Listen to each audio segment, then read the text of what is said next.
Vamos à nossa videoaula sobre exposições relativas entre retas e planos, retas reversas e ângulos entre retas. E os primeiros temas, posições relativas entre retas e planos e as retas reversas, vamos ver nessa aula. E os ângulos vamos ver na próxima videoaula. Vamos começar revendo os postulados que já vimos nas aulas anteriores. Vimos o postulado da existência, que fala que existe uma reta e fora dela infinitos pontos. Também tem o mesmo postulado para planos.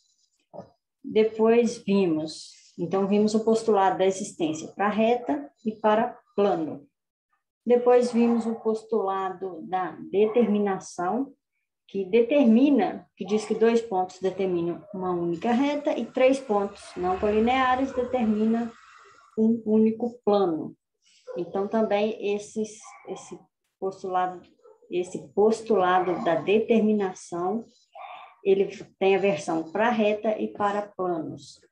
Depois, o postulado da inclusão, que se uma reta tem 2 pontos distintos num plano, ela está contida nesse plano. O postulado da interseção, que se 2 planos têm um ponto em comum, então eles têm um terceiro ponto em comum, e depois provamos que essa interseção tem que ser, então, uma reta. E, como eu comentei com vocês, há variações de postulados. Esses aqui foram o que a nossa referência principal está seguindo, mas, que é da coleção Fundamentos de Matemática Elementar, mas há outras possibilidades. Eu comentei um pouco como está numa das videoaulas anteriores sobre como é o livro da UFMG. Hoje vou comparar um pouquinho com o livro da UEM, Universidade Estadual do Maringá, que também está no mundo. Esse axioma I3, ele é aquele primeiro axioma que postamos numa versão mais fraca. Por quê? Nessa outra referência, ele diz que existem pontos que pertencem à reta e pontos que não pertencem à reta. E nós enunciamos da seguinte forma, que há infinitos pontos que pertencem à reta e infinitos pontos que não pertencem à reta. Então, esse infinitos é um pouco mais forte. Também o axioma, aqui é a letra B do axioma dessa outra referência. Temos agora aqui embaixo a letra C. É a mesma versão, esses pontos que pertencem ao plano e pontos que não pertencem ao plano.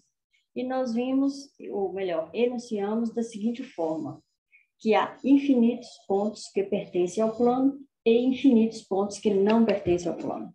Então, também é um pouco mais forte. Há o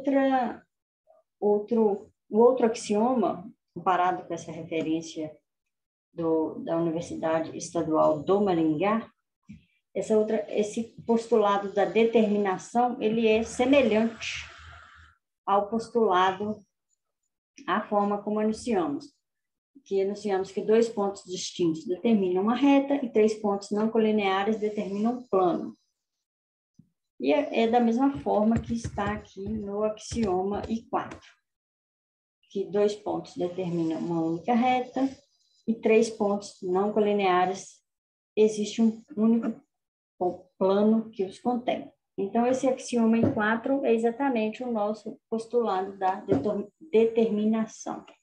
Lembrando que postulado e axioma, no início, há milênios atrás, eram palavras diferentes, significavam coisas diferentes, mas, atualmente, axioma e postulado significam a mesma coisa. São hipóteses que assumimos. Bom, então, recapitulamos os postulados, vimos aí um comparativo com uma outra referência. Vamos ao conteúdo da aula em si. Vamos falar sobre retas. retas paralelas. Para isso, vamos usar mais um axioma, mais um postulado, que é o postulado das paralelas, também chamado postulado de Euclides, que diz que, por um ponto, existe uma única reta paralela a uma reta dada.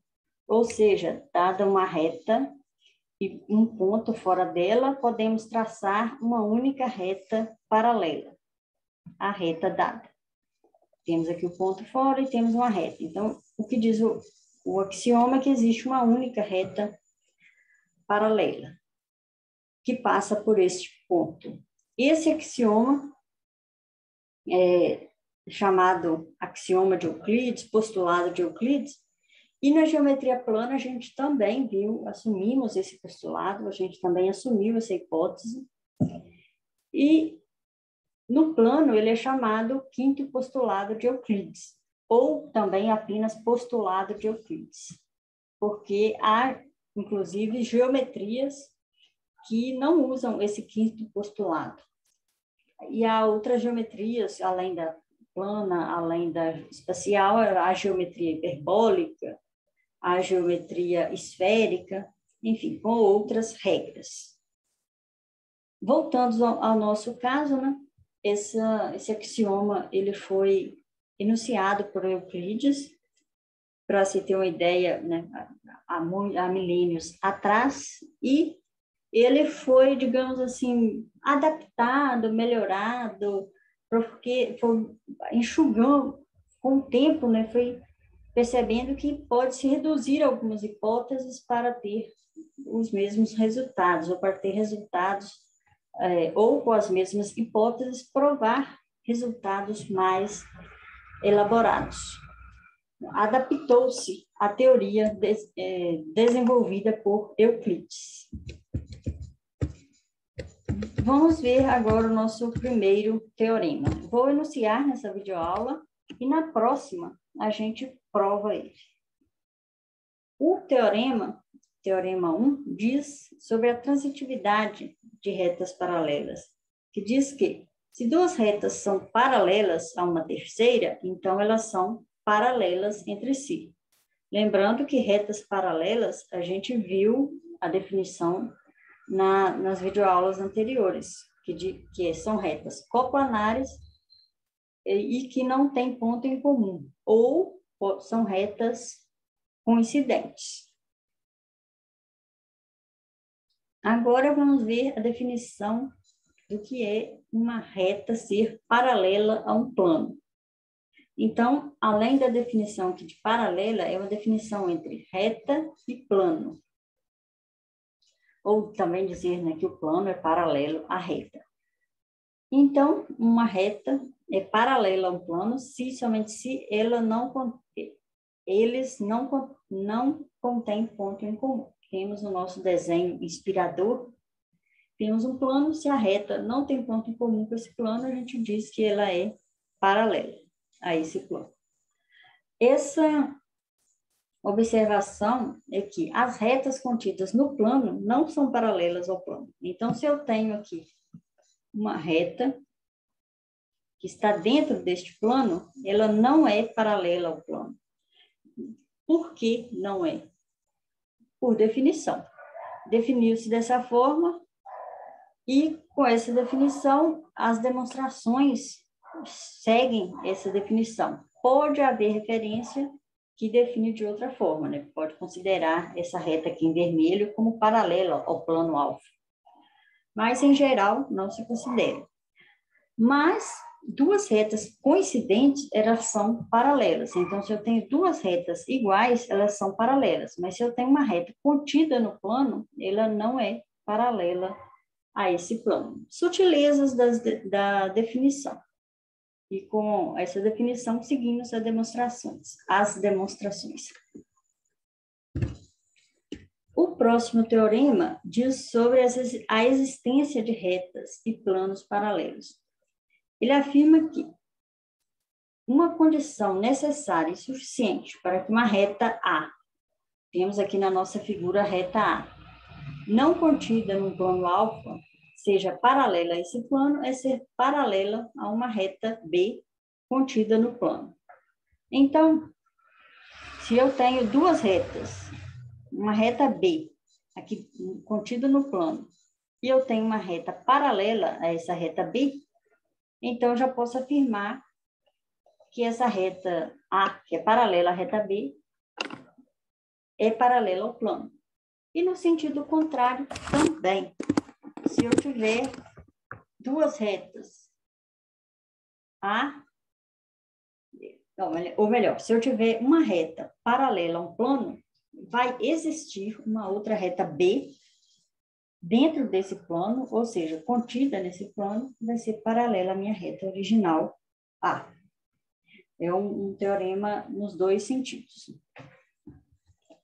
Agora, com esses resultados, temos, então, as seguintes possibilidades para quando eu tenho uma reta e um plano.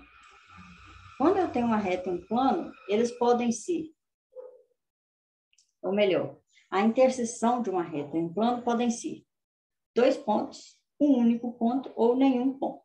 Isso. Se ela for dois pontos, pelo postulado da inclusão, vamos voltar ao postulado da inclusão. Postulado da inclusão, este postulado da inclusão, este aqui, postulado da inclusão. Então, se a reta tem dois pontos, então ela está contida no plano. Ou seja, se uma reta tem dois pontos distintos que estão no plano, então toda a reta vai estar contida no plano. Então, pelo postulado da inclusão, toda a reta está contida no plano. Essa é a primeira possibilidade, a letra A. A segunda possibilidade é que ela tenha um único ponto. Então, a reta e o plano são concorrentes. Também a gente usa o nome secante. Então, dizemos que a reta e o plano são concorrentes, ou também dizemos que eles são secantes. A terceira possibilidade é se a reta e o plano não tiverem ponto em comum. Se eles não tiverem ponto em comum, a reta e o plano são paralelos, pela definição que vimos acima.